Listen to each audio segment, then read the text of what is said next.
I got stuff for you. Holy moly. I need to get some snakes and release them around my house. But they love eating people. They love eating kids. These guys are the scientists of the supernatural, lecturers leaving lessons for inquiring laymen.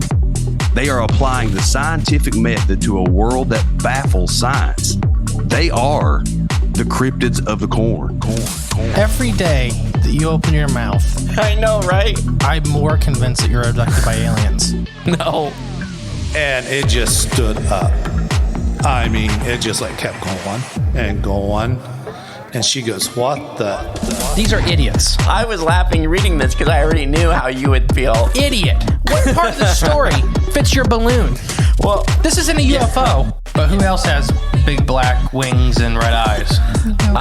Batman. Oh, Mothman. Oh, yeah, Mothman. Well, everyone, I think we know exactly what it is. So say it all with me. It was the sandhill crane. Would you try it? No. You wouldn't eat it? No. Why? Because they're probably toxic. There'd be a lot of poop in my pants. I've seen a 6-foot alligator go swinging through the air and slam into a tree.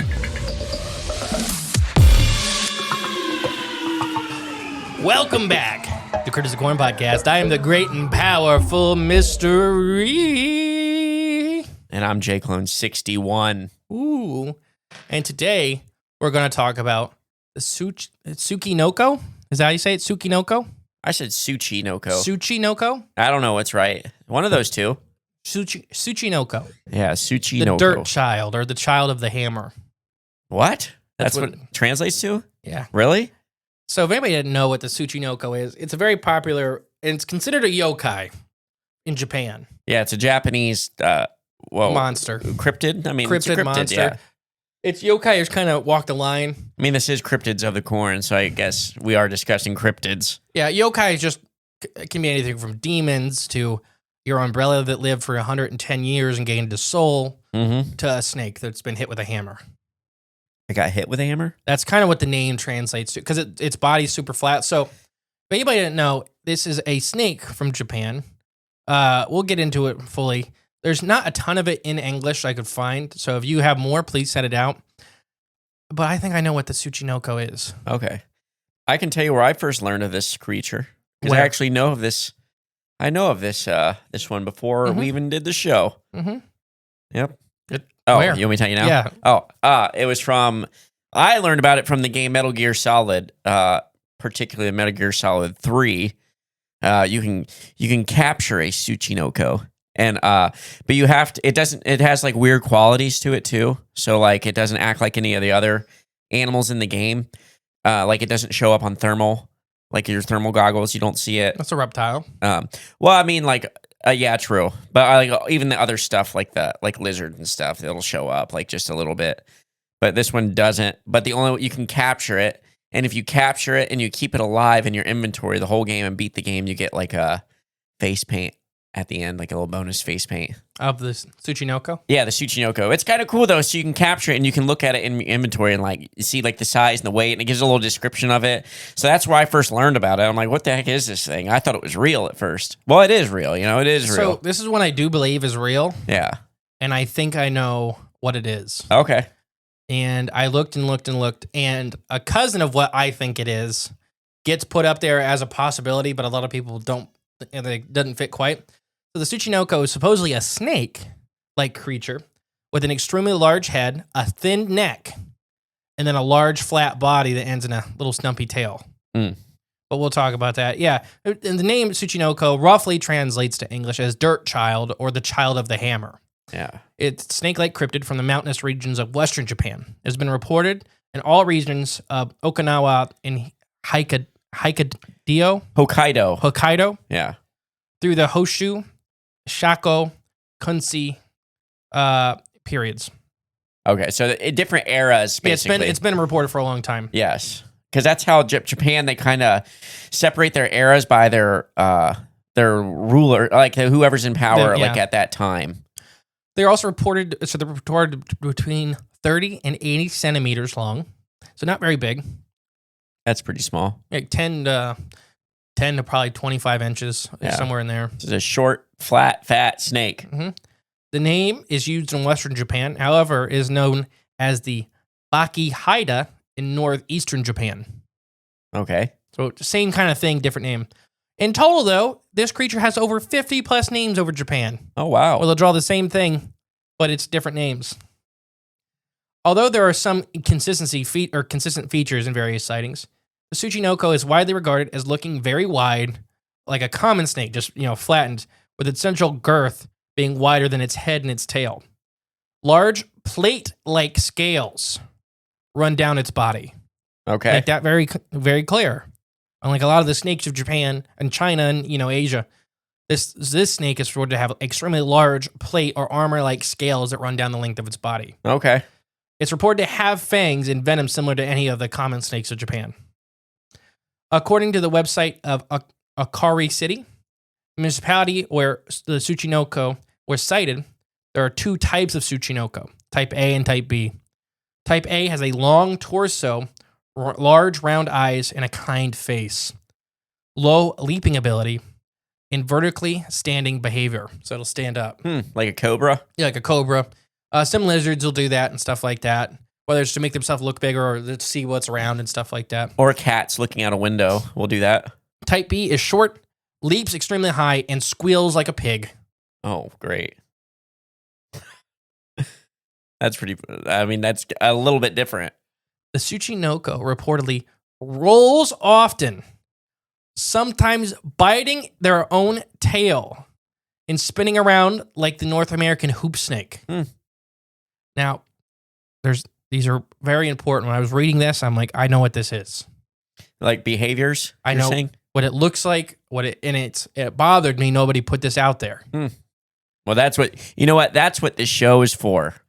They sometimes roll vertically and sideways or in straight lines, like a hoop snake. The Tsuchinoko is considered to have a very high leaping ability, often described as a 3-foot leap, which for an animal of their size is, quite high. Yeah, well, for a snake in general. I guess it depends on what you're considering a leap for a snake. So the rule, like a strike, the whole body of the snake's not leaving the ground, but it is leaping towards you. Okay. A lot of snakes can leap 1/3 of their total body length, but when you're talking about like cobras and stuff like that, if it's a 16-foot long snake, it's pretty far. It's still a huge, it's instantly on top of you. Yeah. But there are even other snakes that can, do half their body length in a coiled, leap. So I guess it really is breaking down, what are you calling a leap? Like, you mean the whole body of the animal is flying up? That's what I'm picturing. And yeah, that's kind of what I'm picturing with these guys, because they're so little. Like, hop, but more like flinging itself. Yeah. You would think a snake, just a little side tangent though, like you said, if it launches its whole upper half out, you think it could retract its back half towards its upper half, like we pull our legs in? There's some snakes that can fling themselves. That'd be interesting to see. There's some lizards that do it too, just to get away. Yeah. Because it's the weird movement. It's to confuse predators. Yeah. And a lot of animals would do that. Specifically, the group of animals I think this animal belongs to. It's like when, the whole thing is to confuse predators. Like when you get in a conversation with somebody and then they start like moonwalking in front of you and you're just like it's hard to be mad. Yeah. And it's confusing and you just leave. There are other descriptions of this creature being able to leap up to 5 meters though. That's pretty far. 3 feet to 5 meters. Yeah. Depending on who you're talking to. That's a big jump. This feature has never been mentioned in the sightings though. So there was Chrissy Shakatan wrote on the web article, some people claim that the Tsuchinoko has the ability to speak. But even if you meet a talking Tsuchinoko, they are not to be trusted. Apparently, Tsuchinoko are known to lie. So some people say that when they speak, it's just you can't understand them, but they're talking. Yeah. Other people say that they talk, in Japanese, but don't trust them because they're liars. Gotcha. Which is a common trait in a lot of yokai. That they have like weird rules to them. Yeah. Where it's like Tsuchinoko always lie. Right, yeah. You don't trust them. It's also said they have a taste for alcohol. Oh, okay. This property is commonly known that it's used to trap and capture Tsuchinoko. But in this kind of folklore, there's been no sightings of Tsuchinoko consuming alcohol. Most people believe this is an added thing, especially in modern culture. Okay. Because a lot of the other yokai get offerings of alcohol, cream, that kind of, depends on which thing you're talking about. And these things, yokai are very hard when you're comparing to like U.S. stuff. because of the term yokai encompasses what we would call here in cryptids like flesh and blood, like the halfway state where some of us talk about like Bigfoot and Dogman may be big. Yeah. And the purely spiritual. Yeah. Yokai is all of it. It's just, the word for the paranormal is strange, I guess, is strange beings. Okay. Would be how I kind of describe yokai. Whether that's 100% accurate or not, I'm not an expert in Japanese yokai. Just how it, in your head, that's how it works. Yes. The Tsuchinoko is extremely popular and a well-known cryptid in Japan. Just like the Kappa. This is, a fan favorite. There's Tsuchinoko backpacks, keychains, days. Like I said, it was in Metal Gear Solid. Like that's, And it's kind of popular here in the U.S. You see Tsuchinoko art and, toys and all kinds of stuff. With many residents believing in the existence and claim to have seen one throughout their life. On May 3rd, the annual Tsuchinoko Festival is held in, I'm going to try, it's in Gifu how do you say that? Prefecture. Can I see it? Yeah. I'll probably okay. That big long H word. Oh, gosh. Higashi Shirakawa in Gifu Prefecture. Where the roots of the local legend can be traced. The festival participates in a Go Tsuchinoko hunting with a 1.2 million yen reward whoever for anyone gets who one. can find one, which in USD is about $11,500. Yeah. That's pretty awesome. Yeah. Nobody's claimed it yet. Not yet. People have brought snakes and salamanders and stuff like that. They roll them out with a rolling pin and Yeah. Here you go. It's not jumping anymore, but I don't want to ruin it, but some animals have large flat heads and bodies that live in Japan that get 5 feet long. uh-oh. The government of Yoshai once offered a 20 million yen reward for anybody that could successfully capture I just forgot how to say it. Tsuchinoko. A Tsuchinoko, which is roughly $200,000 in US. In June of 1994, a man named Noda and his wife reported having come across a huge snake with a thick body like that of a beer bottle and the head described as being that of a tortoise. Okay. A big, thick, robust body with a head like a tortoise. Yeah. And the best word he could come up with is a snake or serpent. Mm-hmm. On May 8th in 2000, a farmer named Sujai reported having come across 2 metallic colored snakes with tails like rats. Some of the depictions do give them like a little pig tail, like a tiny little tail after. Huh. In the same year in June, a woman named Moshiko reported that the Tsuchinoko was swimming across the river. She described in her experience as the following. I was extremely surprised. I just pointed at it and asked, "Who are you? Who are you?" It didn't answer me, but just stared at me. It had a round face, and it didn't take its eyes off me. I can still see those big eyes. They were big and round, and they looked like they were floating in the water itself. I've lived over here for 80 years, but I've never seen anything like this in my life. 80. Goodness. And once again, that's translated from Japanese to English. So, Yeah. Google always breaks some of this Could be stuff. 18. No, I think the 80 years is right. Oh, She was just, elderly woman walking by the river every day. Yeah. Maybe she saw a kappa.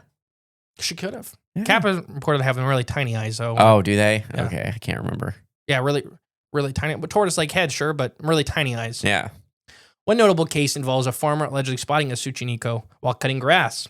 He describes it as having a face similar to that of a Doberman. A Doberman? A Doberman? Doberman. No, not the dog. Oh. It's a popular Japanese cartoon character. Oh. I don't know what this is. I should have looked it up. A Doraemon. All right. I'll look it up while you're reading. He reported having injured it with his weed whacker before the creature made its escape. So he accidentally hurt it. Okay. He was cutting his grass with his weed whacker. He had it hurt it, and then this face popped out. Okay. And he's like, There, that's Doraemon. That little the big wide head, the little cat robot thing. Yeah. After a few days, though, an old woman discovered its dead body lying by the side of the stream and buried it. Not realizing how important it was, she felt bad for the little yokai. So he did end up killing it. When the word eventually got around, the local government sent a team to dig it up and the local university for examination. The professor who examined the creature said it had been a Tsuchinoko, but scientifically speaking, it was a kind of snake. Many other bodies and shed skins have been found, but most of them are thought to be known species of snake. Okay. A sudden rise in sightings caused the Tsuchinoko boom, where it was caused by some books being published on searches of this particular creature. The most famous one is called, now the English translation is Runaway Tsuchinoko, which is a book about the author of it and his team and the sightings and incidents he investigated involving the Tsuchinoko. Before this, old people started talking about the snake. Even if you saw a Tsuchinoko, it was taboo, and you were not supposed to talk about it because it believed you'd be cursed. Huh. So, I mean, you have the discovery or you have it happen, but you're not allowed to speak of it. Mm-hmm. Before this, he's talking in the book like, that was the old way of thinking. Right, exactly, yeah. And then you kind of say the same thing with Bigfoot. Yeah, kind of, yeah. Not that you'd be cursed, but people would make fun of you, you'd be a social outcast. Which is a curse. I mean, it's similar effect. All right, so I have theories of what the Tsuchinoko could be. Okay, is that basically like our basic lore? Yeah, that's the foundation. Yeah. And there's more. If anybody wants to send me some stuff about the Tsuchinoko, I'll do a full episode, a big episode on it. But I think I know what it is, but there are other people who put up ideas of what it could be. So do you want to guess? Well, first, I'll guess, and then you'll do what they could be, and then we'll do what you know it is. I always end on what I know it is. Yeah, I know. But I don't know. I'm trying to break it down. I don't want to burst your bubble. I hope I don't guess what you think it is. I doubt you know what this animal is. I don't know. I'm pretty good at it. Well, my first guess was going to be some kind of like salamander. So that is listed, and that is not what I believe it is. Okay. I misled you. So let's talk about that since you just mentioned that. Yeah. The giant Japanese salamander has been put up here, especially in areas where it's been rare or its population is reduced. Yeah. The Tsuchinoko kind of does look like it, depending on which description. They have the big wide head, they have a little neck, and a big wide flat body. Right. Very stumpy animals. Depending on where you see them, you cannot see their legs from the top. Like if you see them in the water? Or even when they're walking on land a little bit. Okay. They kind of hold their legs under them because they don't want to be on land. Gotcha. Their body's not really designed. They can do it for short distances, especially younger individuals. Okay. When you get to the 5 or 6 footers, it's very hard for them to do that. But, when you're talking about the 2 footers, which is a lot of the Tsuchinoko sightings, right? They will cross land, they'll cross rocks, they'll cross like sidewalks and stuff to get to more water. So that could be some of these sightings. They're the right color. They don't have the big scales though. They will leap. Yeah, true. They will leap like an alligator, especially when they're young, as like a defense mechanism. Okay. So they can be very scary if you don't know what you're looking at, because all of a sudden there's this giant mouth swinging at you. Yeah. I don't believe that's at least most of the sightings. Okay. But that is an option that gets put out there a lot. But I do think there's probably a handful of the sightings that are probably giant Japanese salamander juveniles, or maybe some other amphibian. We've talked about Japan actually has a high diversity of really unique wildlife. Yes, they do. Yeah, I mean, it's tropical in the south, and it's snowing all the time in the north, and you have every kind of habitat in between. Right. So, you get to produce, they have wolves and bears and giant salamanders, and they have venomous snakes. Well, I had another thought of what it could be, potentially. Mm-hmm. Now, we've mentioned it on a previous episode of Grips of the Corn. I don't remember if it was on a regular or if it was on Patreon, but remember mentioning in the mountains of Japan, I think it was the Mongolian deathworm episode. No, it was giant earthworms. Giant earthworms, yep. Yeah, so that's actually a similar place where this is. That was my second guess. The Tsuchinoko. So the episode, I don't remember now if it's Patreon or main show, but it's giant earthworms from around the world, because South America has one, Japan has one, and Australia has one, and we talked about the actual giant earthworms. Like there's some 6 and 7 foot earthworms, and some even get 10 foot here in North America. They're almost extinct, but they're still there. Yeah, you can find a 10 foot long, 3-inch thick worm. Yeah, big fat, like those giant gummy bear, or not gummy bear, gummy worms. But you ever seen the giant ones? Mm-hmm. It's like 4 foot, 3 foot long, like that, but it's T scale. So that could be it. I'm gonna push back against it just because people are very adamant about the eyes and about the definable head versus body. So the worms, though, are in Japan. But they are very classically described as, people even say they're corrugated. Like The worms. yes. Yeah, yeah. Remember the one giant worm from the farm in Japan? He thought it was a water tile had busted up. Yeah. And he ran out and it was this giant worm that slid back in the ground. That's nuts. That would be so cool to see. Yeah. I mean, it's a cryptid. Besides, the South American one is very aggressive, but the Japanese one generally isn't if you don't mess with it. So no, I mean, not saying it can't be like a juvenile Japanese giant earthworm, but I don't think it is, just because of the definable characteristics. People that have been seeing this for hundreds of years are very adamant that the two types, quote unquote, that people see, always kind of describe, though, that big flat head, right, a neck, and then the big flat body. Yep. It's not one like a slug. Right. Does that make sense? Yeah. Okay. I understand it completely. Okay, let me try. I'm trying to cycle through any other options. I mean, another option, just a hoop snake. It is a hoop snake. There you go. So let's talk about the first big one that I have. Okay. A lot of people say this is probably just misidentification of common snakes. Okay. Specifically, snakes that have just had an extremely large meal. So snakes will swallow their prey whole. Yep. They'll get a giant bulge in their middle. They'll have a short, stumpy tail, because snakes actually don't have a long tail. People don't realize that. Yeah, right. They have a long middle part of their body. Their tail is actually pretty very small, especially male snakes. But they do have a female tail. Snakes. But they do have a tail. Female snakes have a very, very tiny little tail. Yeah. So if you have a snake, let's say, a moderate-sized 3-foot snake that has eaten a rabbit, for example, it will look absolutely massive. It'd have a tiny little neck and then its big wide head. Have you ever seen the book, or I know they made like a television, or like a animated, I don't know if it was a movie or a little series, but The Little Prince, or in French, it's a French book. It's called Le Petit Prince. You ever heard of that? Mm-mm. Well, at the very beginning, they talk about this snake, and it's basically, they described it as it looks like they said in the book, like a chapeau, a hat. It looks like a hat, but it's a snake. I'm going to show you a picture right here. Okay. This is in the book. This is what Good radio. I know, but it's Le Petit Prince. If you Google Le Petit Prince snake, so they said it looks like a hat, or it looks like a snake ate a tiny elephant, but that's a snake. Mm-hmm. So it kind of sounds like what you're describing a little bit, the Tsuchinoko. Where is this at? Le Petit Prince. It's a French book. Oh, so it's not real? No, it's not. It's just like a story about like this little kid basically that goes to all these different planets, and all the planets are like have their own separate world and ecosystems. But that's what he saw, snake. So that could be something very similar to but a viper's normally, which Japan has some vipers, have a big wide head. Yeah. Because their venom glands in their jaws. So this is when snakes feel very threatened too. And this could be why that when they're seeing the Tsuchinoko swimming, they can't dive. Ooh, okay. It's because they start building up gas. So even green anacondas will be forced to be at the surface when this happens. When they're stressed. Like when they're digesting. Oh, when they can't get away.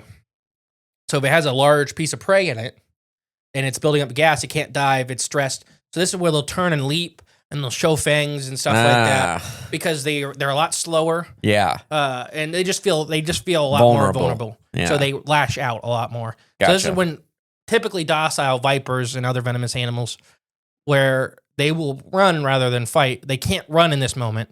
So they'll turn and just be as aggressive and scary as possible. So you leave them alone. Like a cornered dog. I don't know. Any animal that's cornered, they can't move very quick. So that's one. What do you think of that?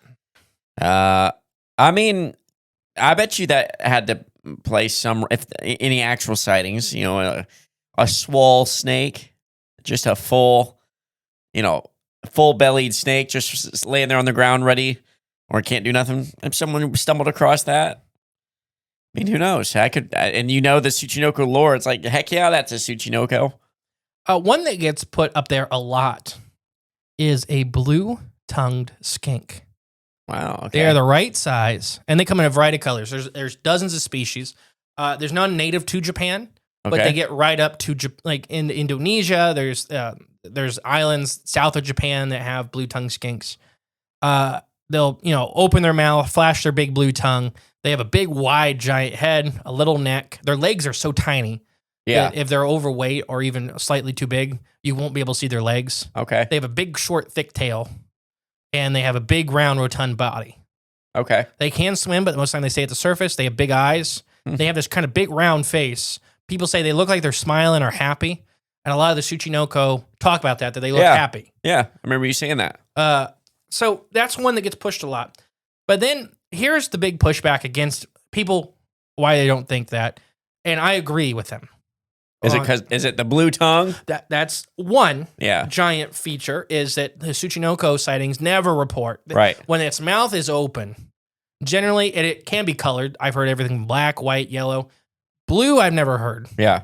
You think that would be a distinct You would know. Like feature. if anybody's been around a blue tongue skink, they are vibrant.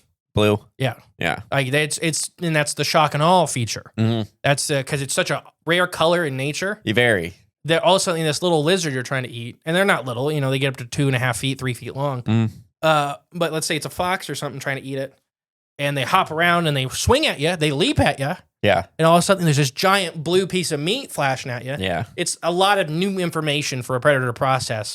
So most time predators back off, and they do have a pretty nasty bite.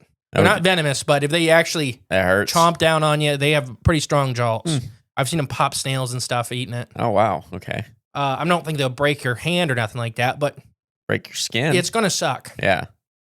So the first one is that it is the tongue is the big, pushback. Right. The other one is a lot of people say that they weren't very common until the 1970s in the pet trade. Okay. Now, I'll push back on that again a little bit because there's a thing Japanese emperors, for example, and same with a lot of emperors from around the world held menageries. So platypus, Ew. what? Oh, what's a menagerie? It's like a zoo, a private zoo. Oh, okay. It's just So platypus made their way into China, Rome, and Japan well before they were ever discovered. Okay. Due to people just trading and getting them, whether they were deceased or living individuals, and putting them in the menageries. We talked about the giraffes that ended up In China? in China Yeah. with trade. So there's blue-tongued skinks could have got there earlier and been released, and maybe there's a small population. They can be quite secretive in nature. Maybe they lost their blue tongue. They give live births. They don't lay eggs. And maybe they lost that blue tongue feature because it was maybe something there ate the blue, was attracted to it. No, I don't think they lost their blue tongue. Oh. But that's just my pushback on the not till the 1970s. So we'll circle back to blue tongue skinks. Next one it's just an undiscovered species of snake. Japan does have some very, very popular rainforest. Still has some really good habitat. It's the home of a lot of mysterious animals and cryptids. So this is one I could see. So a lot of one that push back is like the Asian hog-nosed snake, which has a big wide head. Yeah. They're burrowers. They don't really have this neck kind of feature. But what they'll do is they'll puff up and lay flat. And so they look like a big cobra or a viper, which has a defense mechanism. Well, that's so let's say it's a cousin, and it's just look as big as intimidating as you can. So they puff up. Yeah. A lot of snakes do that. So it could be the barking and the squeaking and stuff like that. Snakes hiss. They don't have vocal cords. They don't have true vocal cords, but they can make all kinds of noise. The same with lizards. Blue-tongued skinks will kind of bark, it's just releasing air and it'll sound kind of weird. But it's just a weird enough noise to kind of give you a little what was that? Right, yeah. So I guess I didn't ask you, but what did you think about the blue-tongued skink idea? I mean, I kind of agree with all the points you brought out, but my biggest thing pushback on it too was the blue tongue. That's when you first started talking about it. Just someone would have mentioned that somewhere along the line, if that's what. But a lot of the other characteristics do fit. And then with the snake one, yeah, I just like I said at the beginning, it could be some kind of hoop snake. I thought like a species that we haven't really nailed down yet. So there's not a lot of snakes that bite their own tail or Ouroboros style. No, but there are a lot of lizards. Specifically, skinks. Yeah, that do this. Okay. Everything from crocodiles, skinks. Blue-tail skinks don't really do it, but a very little-known cousin does it. They are large, not quite as big as blue tongues, but they are, they're fairly big. They have giant, robust, armor-plated scales. Their legs are almost invisible from the top. They have a bobbed tail. So the Tsuchinoko is reported having a tiny little short tail. Yeah. These guys have a bobtail, unlike the blue tongue skink, What's bobtail? like round. It's supposed to. It's a Okay. second head. Gotcha. They have a little neck and a giant, wide, flat head. They have a big, smiling face. And in defensive mechanisms, they bite their tail and roll up in a ball. All Tsuchinoko behaviors. Well, what kind of skink is it? A shingle-backed lizard Oh, a shingle-backed lizard. or a All shingle-backed right. skink. Let me get the old Oh, I got Google up. pictures for you. Okay. There's your Tsuchinoko. It's even the right color. Oh, wow. Yeah, that's pretty thick. Yeah. And they look like they're smiling. Now, they're from Australia. They're the bulkiest. They technically are blue tongue lizards. They're a close cousin of the family group. They are common in the plains of the Great Dividing Ridge, where rainfall is low throughout the semi-arid habitats of inland Australia, as well as some coastal parts of Australia. There's several species of the shingleback lizard. They can be various colors, but this thing with the Tsuchinoko is these large plated scales that they would talk about. And the shingleback has these large plated scales. It sure does. New South Wales, they're usually dark brown with yellow spots or no spots. The belly is normally pale with darker variations. Their eyes are small, reddish brown gray. The tongue is extremely dark blue, and the lining of the mouth is bright pink. These guys don't often flash their tongue as much as true blue tongue skinks. They rely on their armor-plated body and their fake head. Yeah. The shinglebacks have an extremely large head with a very short, blunt tail and a large, rough scales. All the way from head to toe. Males are tail. reported being larger head and stockier bodies than females, and females grow slightly bigger than males. Shinglebacks live in open country with lots of ground cover, such as Tsuchinoko grass or leaf litter. They shelter at night among leaf litter and ground and rocks and stuff. Early morning, the lizards emerge to bask in sunny areas before foraging for food during the warmer parts of the day. Like all lizards, the shinglebacks do not produce their own body heat. They rely on the warmth of their surrounding area to rise their body temperature. Shinglebacks maintain a body temperature around 30 degrees Celsius to 35 degrees Celsius when active. During cold weather, they remain inactive, buried deep in their sheltered sites, but on sunny days, they will emerge and bask. Shinglebacks are common and widespread through New South Wales and the western slopes of the Great Dividing Ridge, but do not occur naturally in areas like Sydney. And these guys eat anything. Okay. They're not picky. They eat animals and plants. They often, though, eat more plant food than other blue tongue skink, like big skinks do. They're not very agile. So if they're catching anything, it has to be pretty slow moving. Right in their face. Their teeth, though, are extremely large and can be mistaken for fangs. Can they jump? Now, they have extremely strong jaw muscles that they use to crush snail shells and beetles. Their captive diet feeds them 3 times within a week period. These consist of small feeds of, chopped up vegetables, that kind of stuff, 2 cockroaches. Life cycle, female shinglebacks give birth to 3 to 5 months after mating between December and April in Australia. Their embryos develop in the female, and they basically give live birth, like all blue tongues do. But yeah, I think that at least the early Tsuchinoko sightings, and maybe even to this day, I think are shingleback skinks or shingleback lizards. Now, can they live in that environment, I guess? It depends. So I think that they were part of a menagerie collection because they are very common in the pet trade today. Yeah. These guys are super expensive. If you wanted to buy one, they're like $4 or $5 grand. Wow. But when the people are first going to Australia for exotic animals, they were common in areas. They very much look like, minus the legs on this picture, that's a Tsuchinoko. Yeah, That's a drawing of a Tsuchinoko. It fits the description. And they will leap at you as a defensive mechanism. They'll act like they bite. And that short stubby tail does look like a head replica. That's kind of cool. Just the shape. Yeah. Doesn't So that's have why the they don't nose. flash their mouth nearly as much as other skink species. That makes sense, yeah. Because they don't want you to know which end's the head. Right. And they'll run backwards a little bit and stuff like that. Their whole thing is just to confuse predators. Yeah.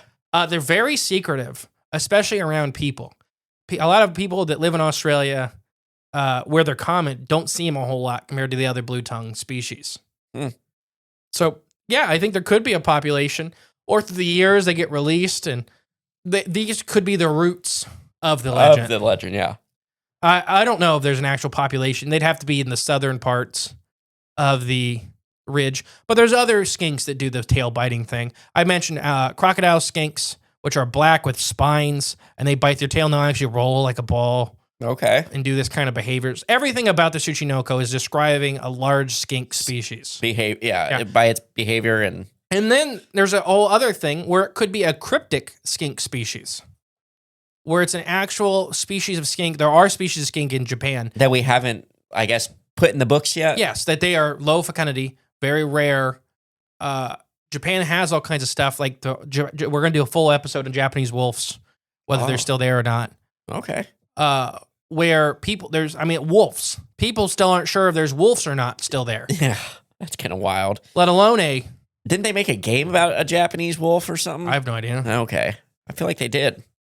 But where there's these skinks could, whether it's this species of skink, a shingleback, a close cousin, there are other big armor-plated skinks like this. But when I was reading this about the Tsuchinoko, all I could think is, that's a shingleback skink. Like, everything about it sounds like a shingleback skink. This, like, big, robust body. Wait, did you answer the question, can they jump? Yeah, kind of. They'll leap. Okay. And, we talk about with all cryptids is this can be exaggeration. For sure. Yeah. Where, especially when you're scared, right?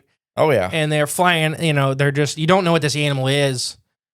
Or you do know it's a Tsuchinoko and you're scared, you've heard the legends, and then it leaps at you. It's true. You're like, turning and running. You seen what you seen. Mm-hmm. So I don't know. I really feel like the Tsuchinoko is a skink.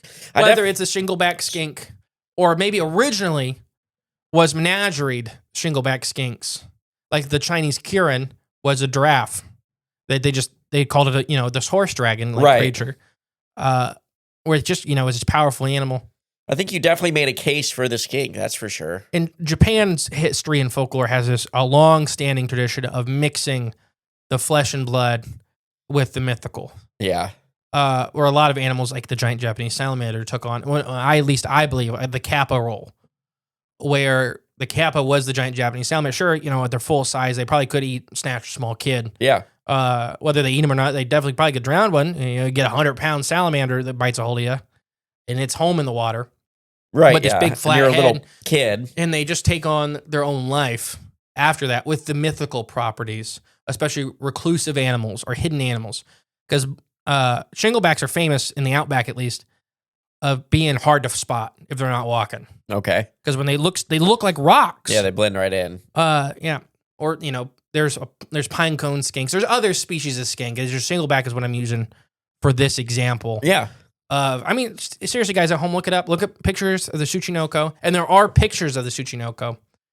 Like actual photographs? Yeah, like Bigfoot, Yeah. Where it's blurry, it's hard to see, but there's an animal in those pictures. Right. And it looks like a pictures of a skink. Their legs are so tiny. You might be onto something here. And what if, let's say the shingleback skinks did make it up there and they still, established, like the emus in Michigan? Mm-hmm. Who's to say they didn't? Which is another Australian wildlife. Yeah, exactly. They're spreading everywhere. What if they just didn't develop, smaller legs, over time, or whatever characteristics to survive in that environment? And it didn't have to be, once again, the shingleback. It just... Right. That's the one I would just point to. There are other species of skink that handle cold. We have species in here in Ohio that are fine. There's a bunch of species in Japan of smaller species of skink. So it could be just a convergent evolution or a cousin, where skinks are famous for island hopping. Or what if the skink took on the niche of another animal, filled its niche and, I don't know, it swelled up. I'm all for it. I mean, I really think the Tsuchinoko is real, at least historically. Now it's so hard to tell because, the Kappa, it's gained a fandom. What do you mean Kappa is real? Kappa is real. No. I didn't say it wasn't real. Oh, okay. I said it's gained a fandom, so it's really hard to research, is what I was getting at. Oh, I see. Because there's so much Tsuchinoko, art and festivals, and not in a bad way, but there's cartoons and there's backpacks, and so when you're looking at it from American internet, I guess, you get a lot of that. It's blending the fun stuff with the actual stories. Yeah, and folklore. It's hard to pull it apart. Yeah, and look at it because it's I got probably the 10 or 5 pages of Tsuchinoko backpack keychains. Nice. Whatever they call them in Japan. Did you order a couple at least? Yeah, they're on their way. Yeah, they're on their way. The studio. Mm-hmm. You ever want to send us anything or a Tsuchinoko cheat? I think they're really cool. I think the Tsuchinoko is really cool.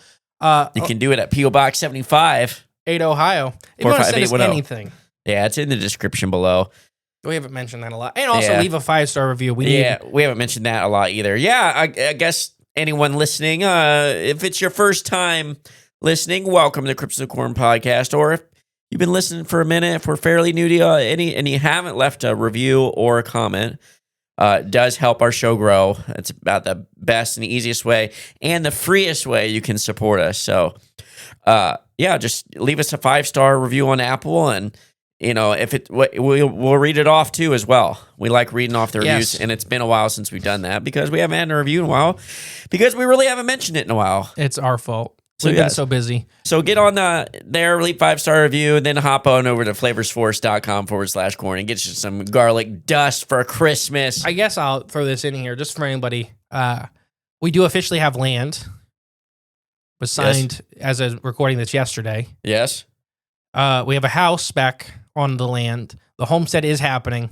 Started. Yes, the process is started. It's going good. So thank you. I know there's been a lot of support. A lot of people sending stuff, comments and that kind of stuff. I just wanted to give that, Emily is documenting everything, pictures and all that.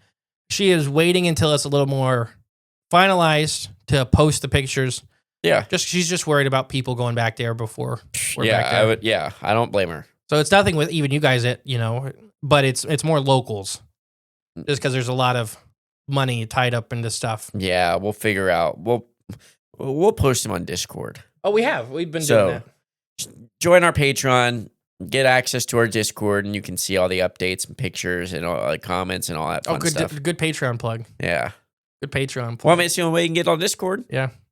Yeah. All right. I've been the great and powerful Tsuchinoko, Mr. E. Whoa. And I've been JClone61. All right. Bye. Hey guys, thank you for listening to Cryptids of the Corn podcast. Remember, the best way to support the show is share it with a friend.